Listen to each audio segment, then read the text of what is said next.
afternoon. Hurricane Irma has absolutely blown up in the far tropical Atlantic with 100-mile-an-hour winds. It was a tropical storm earlier this morning, but the latest update from the National Hurricane Center now has Irma as a Category 2 hurricane. It is moving off to the west and is forecast to be a major hurricane by tomorrow. Hurricane Irma. Rapid intensification, Category 2 hurricane. This will be a very dangerous storm and potentially could affect the Caribbean, the Lesser Antilles, Puerto Rico, Dominican Republic, potentially the East Coast and the Gulf of Mexico or Florida. That's why we need to pay attention. So heading into Sunday, Monday, Category 4, there is the potential for this to be a Category 5 hurricane. Nothing in its way in terms of intensification. This is the Euro model, again, one of our reliable forecast models. This is Tuesday, Lesser Antilles, Puerto Rico, Dominican Republic, Cuba, and then perhaps moving into the Gulf of Mexico. Let's look at the GFS. All right, still a very powerful hurricane, moves towards the west, westward, westward, westward, westward, and then this one sort of takes a bit of a more northerly tour. Let's see if I can get my maps to work. There we go. That is a very dangerous hurricane right there, and it moves up towards the southeast. Okay, this is days ahead. This is next weekend. But what I can tell you is if you live along the East Coast, if you live in Florida, if you live along the Gulf Coast, you need to pay close attention to this storm, as well as the potential storm in the Gulf of Mexico. Also want to make mention, this is Tropical Storm Lydia, could potentially also be a hurricane and affect Cabo in the next couple of days. So busy, so crucial. I don't want to scare. I want people to be aware. We are into peak season. We could potentially have a very dangerous hurricane on our hands in 5 to 7 days that could potentially hit the East Coast, Florida, Gulf Coast, and then we are also watching the potential for a storm this weekend in the Gulf of Mexico that potentially could bring more rainfall to areas affected by Harvey. We will keep you posted. Listen to your local weather services, listen to your local officials, have a preparation plan, know what to do if there's a hurricane near your area.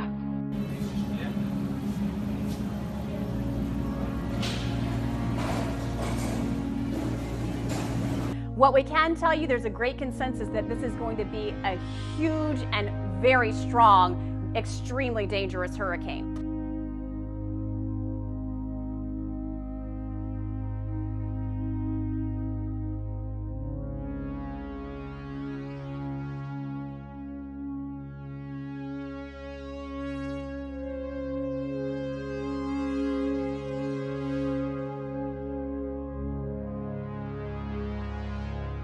Good Friday afternoon. Here we are on the cusp of a long holiday weekend. We've just entered freshly into September.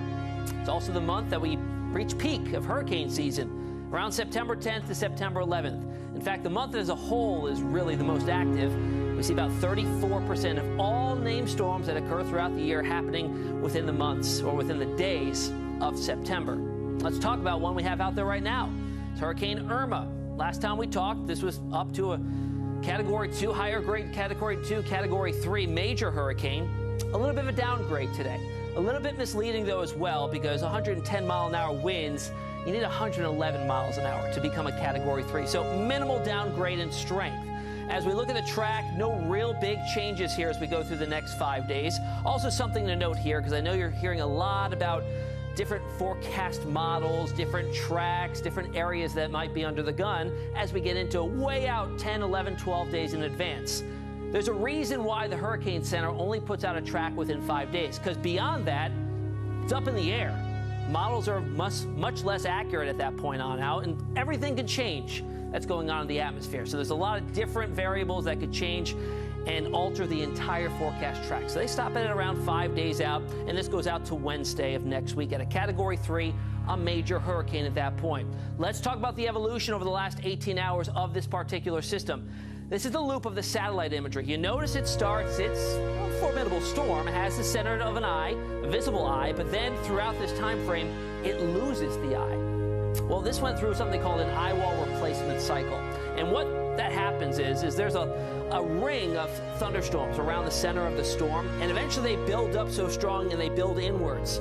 And essentially they cut off the energy flow from the ocean once they do that, and you lose the eye wall. But it does rebuild itself, and you can see here in the last couple of frames, it does reemerge. During that time frame of the eye wall replacement cycle, we typically do see a little bit of an intensity decrease, but it's short term. That's what I think drove the downgrade to a Category 2. Also a few other variables that we're going to talk about in just a minute. But first, a quick update on how far away it is. Obviously closer than it was yesterday. We're about just over 2,400 miles away from the eastern seaboard, and more importantly, Hampton Roads here on the East Coast. But it's moving at around 10, 12 miles per hour. I'm going to switch things up here and show you what it looks like on our satellite imagery, but the filter is switched, something called the water vapor, and this depicts the difference between dry air and very moist air. You see the center of IRMA here, a lot of moist air around it, but it is starting to pull in and get influenced by a little bit of some dry air. Not exceptionally dry, marginally, and that probably has very little impact on it weakening. It's not expected to stay in that dry air for long, though. In fact, here's one of the forecast models depicting mid-level relative humidity. All right, I know big words, but this is moisture that's up in the atmosphere that'll be conducive for it to grow. Notice a lot of green here. That indicates the moist air, and you see the grays and the browns indicating some drier air. Right now, there is a little bit of dry air getting sucked into the system, but as long as the structure of the storm itself, when you get intense hurricanes like Category 2, Category 3, the structure is pretty sound, so that should not really influence the strength of it. Also working in its favor is these very, very warm sea surface temperatures. You look at them here, well over 80 degrees. In fact, right now, the area where it sits has water temperatures of around 84 degrees. That's about a degree above average for this time of the year. And as it moves along its track, it's gradually building into warmer ocean waters. By the point it gets towards the Leeward Islands, 85, 86 degrees. Now, indiscernible to you and I, a 1 to 2 degree difference in water temperature. We could barely tell. But to a hurricane, that's just that much more available energy to build itself up and gain strength. Also something working in the favor of IRMA right now is low wind shear. Now, wind shear is winds high up in the clouds, and essential to hurricane growth and sustainability.